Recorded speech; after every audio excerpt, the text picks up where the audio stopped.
Hello everyone, here I have REALME P3 Lite and let me show you how to hide notifications on your lock screen. Let's begin.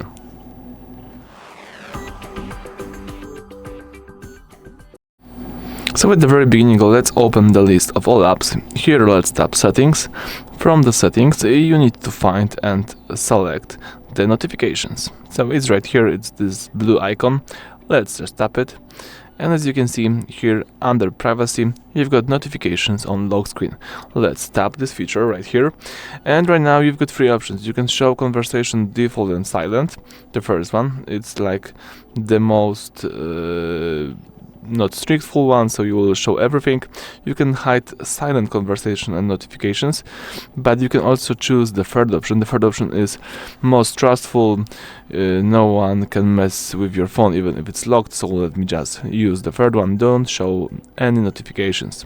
And that's it. Thank you for watching. Please subscribe to our channel and leave thumbs up under the video.